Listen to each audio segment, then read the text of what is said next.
Hey guys, and welcome back to Smart Money Minds. So a lot of people are talking about buying the dip. I'm sure you've heard of that term before. It's when the market or a specific stock pulls back, and that's when you start wanting to buy when it's dropping in prices, when it's cheap. Now in this video, I'm going to be the devil's advocate and tell you that you shouldn't buy every dip, especially just not for any random stock. There are specific times to buy the dip, and there are times to not touch that stock at all, and we're going to get into that in this video. So why you don't always buy the dip is that not every stock is a buy the dip opportunity. It's not, even if you think a company is worth $100 and the stock price right now is only $50, the market may actually only think it's worth $30 while you think it's worth $100. And we always trade based on what the market thinks. And the market is based on fear and euphoria. And so emotions drive the market. We have news events and all sorts of stuff that could trigger a big sell-off or a big buy-up or a short squeeze. So when stocks pull back, there is definitely an opportunity, but it's not for every stock. I'm going to give a couple of quick examples on when you should be buying the dip and where you shouldn't quite be looking to buy those dips. So there are stocks in longer term uptrends. Those are the stocks that you want to buy the dip. They're in uptrends on the weekly or on the monthly timeframes. The thing about buying the dip is that we have to know where to exit when the play is no longer valid or smart for you to stay in. Because if you're buying up here and the price keeps dropping and dropping and dropping, and let's say you enter a little bit more on the lower price and it keeps dropping and dropping and dropping. So where is a smart place for you to stop out and reevaluate the play and wait until that bottom is in before you start buying again? So we have to understand what our max loss or pain level is. We have to cut losses sometimes, because if you're buying up here and the bottom is all the way down here, so the example would be, let's say you bought your price at $200 and you think you bought the dip, but it actually went down to $150, the stock price, then you have a $50 gap range where you're going to have to hold in the red for a long period of time. Why not take the $200? We're going to stop out at 180, okay? And then we're going to wait till it gets to 150, and then it starts curling back up to 160 zone. Now you have a good risk to reward opportunity. You can set your stop at 150, you're entered at 160, and now the stock keeps climbing back up, and now you're in the green, and you can start adding a bigger position into that trade instead of staring at something that's going at red.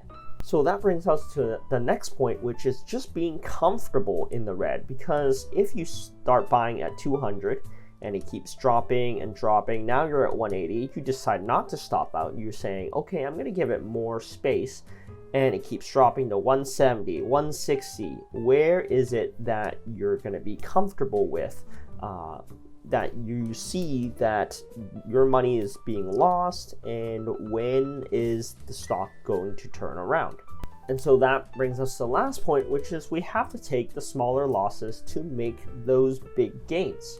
Here's a couple of examples that I'm going to draw out here, which is, for example, we have Microsoft, Bill, Upstart, Net. Right now the market's pulling back, but let's take a look at Microsoft here.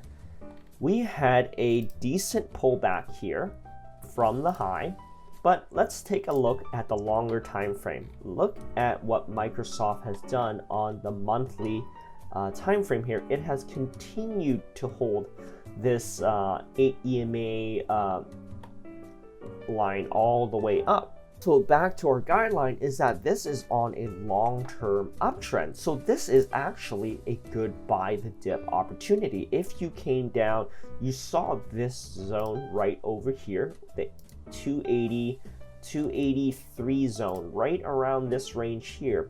That was a key area of confluence support where it got hit right here, and it got immediately bought up on this bullish engulfing candlestick. So that is where you buy the dip. Let's look at something like Bill here. Look at the monthly uptrend. Look at the weekly uptrend. It has been going up, and it's been consolidating a little bit here because the market has been pulling back. But that's once again where you buy the dip, because this is a higher low. A higher low means it's pushing up, comes back down, pushes to a new high, comes back down, and there's a chance that it could push to a new high once again. Now let's look at Upstart. This is another name that I'm keeping an eye on as well. So once again, this is a buy the dip opportunity on this move up. It's come down back to the golden pocket zone here. So it's a key zone for a bounce. Now let's look at net. Look at the long-term uptrend, monthly uptrend. It's been continuing to go up. And look at what I've drawn, the 112 to 115 zone here, right over here. It overshot it, but look at these lower wicks where it got bought up by the bulls. It couldn't sustain the lower prices, and now it's pushing back up. Now these are the good opportunities to buy the dip. Now we're going to look at some not so good opportunities to buy the dip. Let's check out some Chinese stocks. Now, looking at Baba, monthly uptrend right here, and it's pushed up, and look at the monthly uptrend has been broken. Lower high, lower low. Now this may be a longer term good opportunity, but we should be a lot more patient with these plays, because look at the play that's being developed here. Look at these prices. Lower high, lower low, lower high, lower low. It continues to drag all the way down. So why would you want to buy something and try to trade something like this if it just keeps going lower and lower? And we don't know where the bottom is. We keep thinking, for me, look, I drew a line here because I thought this area would have held. It pushed down, and now it settled in this range, and look at it collapse again.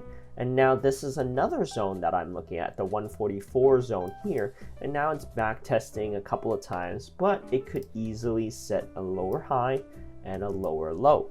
Now let's look at a more extreme example. We have TAL here, where there was major news on the Chinese educational market. So it was steady, steady, steady all the way up until it broke down. Look at the weekly downtrend. Low, lower high, lower low. Now it's just settling in this range. And people think that, oh, this is the perfect opportunity to buy the dip and to get back into the stock. But there's very little movement during these prices. So why would you want to be buying and investing into these companies right now until there is a catalyst for it to push back up higher, until the trend is changed? Let's look at a stock that is actually more choppy instead of in a downtrend. Now look at this. This is just a major chop zone here. This had a bit of a pattern here where it went up. This is trending down over here. So now let's use this lower trend line as the basis here. So as you see here, it's actually pushed up. Now it's pushing back down lower. So this is not really an opportunity to buy the dip on the stock because it doesn't really have a clear direction. And let's say you do buy the dip on the stock, where is your stop? So let's say you're down here around the 91 zone. So you have to know that this is your maximum loss level at the 91 zone at this lower trend line. And that's the sort of stops that I would use given using these technical analysis tools. You see that there are stocks that are worth buying the dip, and there are stocks that are just not worth touching until there is a clear momentum shift and the volume starts kicking in. Then we can start looking back into those stocks. In the comments below, let me know what stocks you're looking to buy the dip on, and just let me know what they are. I'm very interested, as I'm always looking for good uptrending long-term plays. If you enjoyed this video, make sure you hit that like button, subscribe to this channel, and we'll talk more about stocks and money making in the next few videos. We'll see you later.